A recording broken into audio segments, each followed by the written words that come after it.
Iran యుద్ధంలోకి Ukraine డ్రోన్లు entry ఇచ్చాయి. Trump బలగంలోకి Zelensky ఆయుధాలు వచ్చి చేరాయి. ఇరాన్ చుట్టూ యుక్రెయిన్ అభివృద్ధి చేసిన ఇంటర్సెప్టార్ డ్రోన్లను మోహరించింది యుఎస్ ఆర్మీ. ఏఐ టెక్నాలజీతో పనిచేసే ఈ యుక్రెయిన్ డ్రోన్లను గల్ఫ్ దేశాలపై ఎక్కుపెట్టింది. గల్ఫ్ దేశాలపై ఇరాన్ దాడులను తిప్పికొట్టాలని భావిస్తున్న అమెరికన్ ఆర్మీ మొత్తం 10,000 డ్రోన్లను పహారా పెట్టింది. రష్యాతో యుద్ధంలో ఈ యుక్రెయిన్ ఇంటర్సెప్టార్ డ్రోన్లు కీలకంగా వ్యవహరించాయి. షాహీద్ లాంటి అత్యంత బలమైన మిసైల్స్ను ఈ చిన్ని డ్రోన్లు మట్టి కరిపించాయి. తక్కువ బలంతో శత్రువు భారీ బలాన్ని తుదిముట్టించేలాగా వీటికి ఓ మంచి పేరుంది.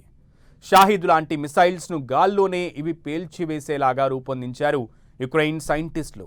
తక్కువ పరిమాణంలో ఉండే ఈ డ్రోన్లు బాంబులతో ప్రయాణిస్తాయి.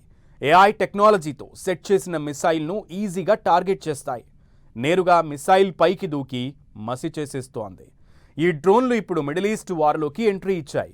చుక్కలు చూపిస్తోన్న ఇరాన్ మిసైల్స్ను అడ్డుకోవడానికి యుఎస్ ఆర్మీ తంటాలు పడుతోంది. అయితే రష్యా వాడిని ఎలాగైనా అవే షాహిద్ మిసైల్స్ను ఇరాన్ కూడా వాడుతుంది. ఇరాన్కు రష్యా సాయం చేస్తుండటంతో యుక్రెయిన్ దీనిపై దృష్టి పెట్టింది. తమ శత్రువుకి మిత్రుడు తమకు కూడా శత్రువే అని జెలెన్స్కీ ప్రకటించారు. ఇక ఈ క్రమంలోనే షాహీద్ మిసైల్స్ను తమ డ్రోన్లు మట్టి కరిపిస్తాయంటూ ప్రకటించారు. ఈ యుద్ధంలో తమ డ్రోన్లే పర్ఫెక్ట్ అంటూ ప్రకటన విడుదల చేశారు. ఈ సమయంలోనే యుఎస్ ఆర్మీ యుక్రెయిన్ ఇంటర్సెప్టార్ డ్రోన్లను మిడిల్ ఈస్ట్లోకి తెచ్చింది. మొత్తం 1000 డ్రోన్లను పశ్చిమాసియాలో మోహరించింది.